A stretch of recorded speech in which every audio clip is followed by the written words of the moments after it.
The Kara Khitai, also known as the Kara Khitan Khanate Western Liao, officially the Great Liao, was a sinicized Khitan empire in Central Asia. The dynasty was founded by Yelü Dashi, who led the remnants of the Liao dynasty to Central Asia after fleeing from the Jurchen conquest of the homeland in the north and northeast of modern-day China. The empire was usurped by the Naimans under Kuchlug in 1211. Traditional Chinese, Persian, and Arab sources considered the usurpation to be the end of the Qara Khitai rule. The empire was later conquered by the Mongol Empire in 1218. Names Kara Khitan was the name used by the Khitans to refer to themselves. The phrase is often translated as the Black Khitans in Turkish, but its original meaning is unclear today. A scholar has attempted to guess an alternative etymology.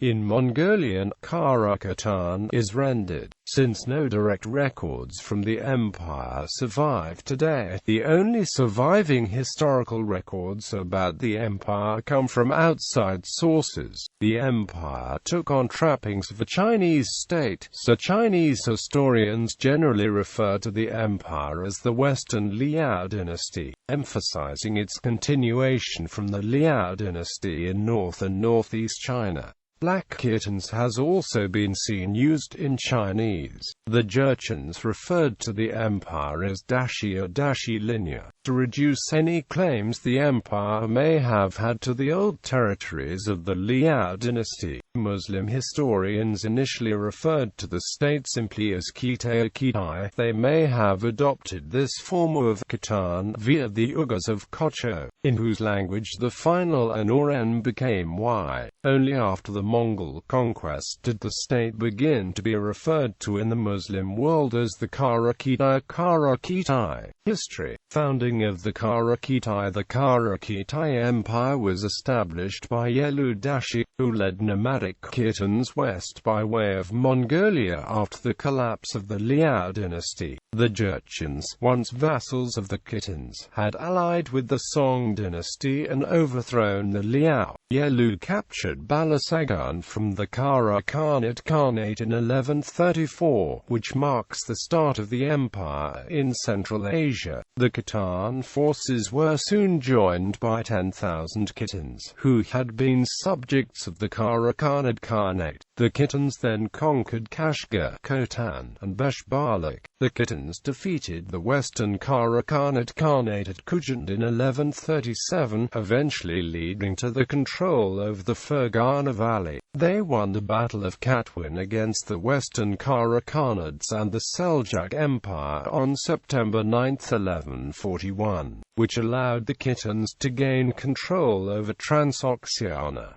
Yelü Dashi's successors. Yelü Dashi died in 1143, and his wife, Seotabuyan, then acted as regent for the son. The son, Yelü, became the ruler in 1150 and died in 1163, to be succeeded by his sister, Yelü Kuchlug. She sent her husband, Seojuolubu, on many military campaigns. She then fell in love with his younger brother, Seofuguja. They were executed in 1177 by her father-in-law, Seowulala, who then placed Yelü Dashi on the throne in 1178.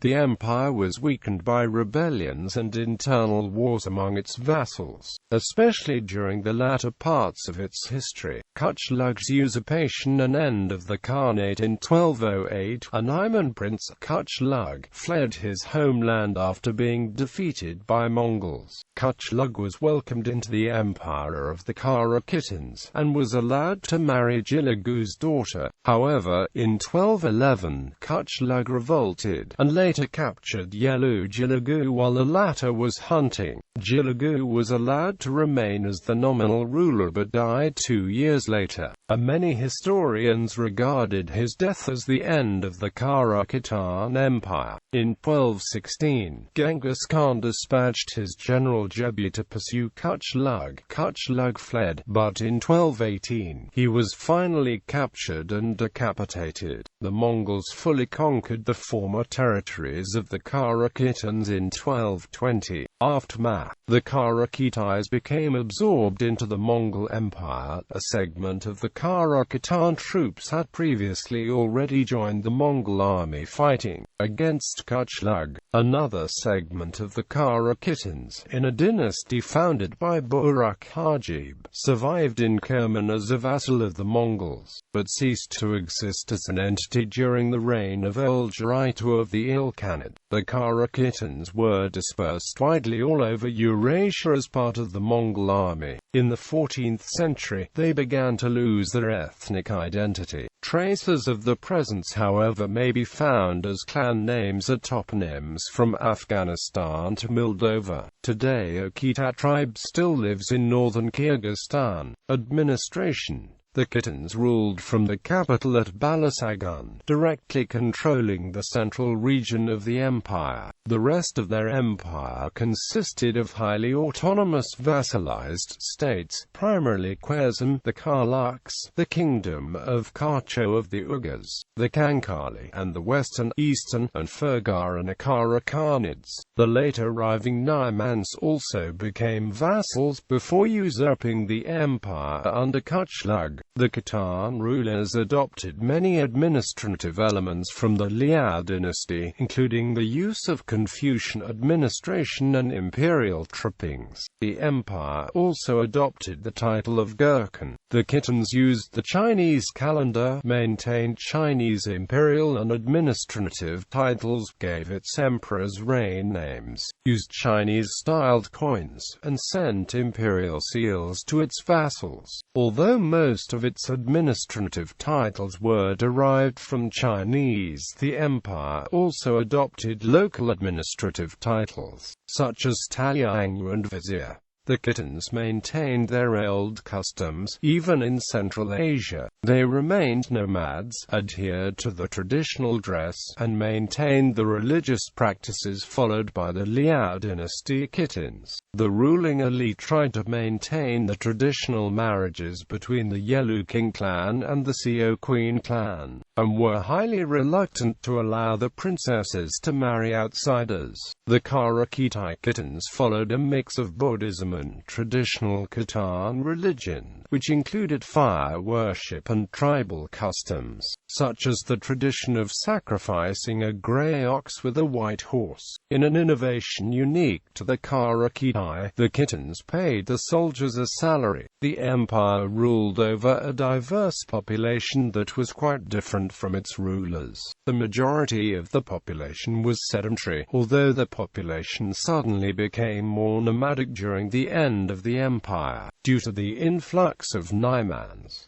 The majority of the subjects were Muslims, although a significant minority practiced Buddhism and Nestorianism. Although Chinese and Khitan were the primary languages of administration, the empire also administered in Persian and Uyghur. Association with China. After the Tang dynasty, non-Han Chinese empires gained prestige by connecting themselves with China using the title of Chinese emperor. The Khitan ruler was called the Khan of Qin, and the Qara Khitai used the image of China to legitimize the ruler to the Central Asian Muslims. The Chinese emperor, together with the rulers of the Turks, Arabs, India and Byzantium, were known to Islamic writers as the world's 5 great kings. The Khitan Qara Khitai Empire in Central Asia kept the trappings of a Chinese state, such as Chinese coins, the Chinese writing system, tablets, seals, and used Chinese products like porcelain, mirrors, jade and other Chinese customs. The adherence to Liao Chinese traditions has been suggested as a reason why the Qara Khitai Khitai did not convert to Islam. The Chinese characteristics appealed to Central Asian Muslims and helped validate Kara Khitai rule over them, despite the fact that there were comparatively few Han Chinese among the population of the Kara Khitan. These Han Chinese had lived in Khitan during the Liao dynasty, and in 1124 migrated with the Khitans under Yelü Dashi along with other people of Khitan, such as Bohai, Jurchen, Mongol tribes,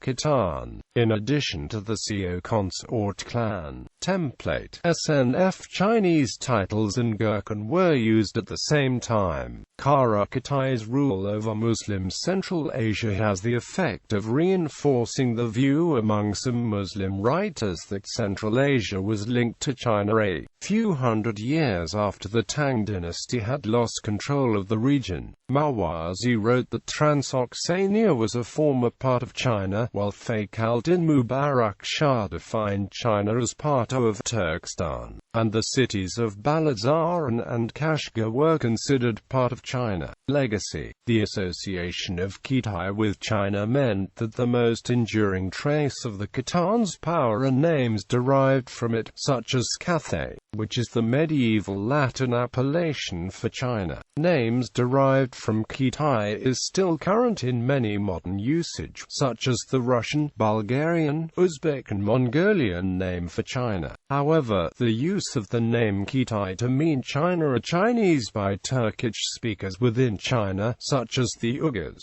is considered pejorative by the Chinese authority who had tried to ban it. Sovereigns of Kara Khitai. Gallery.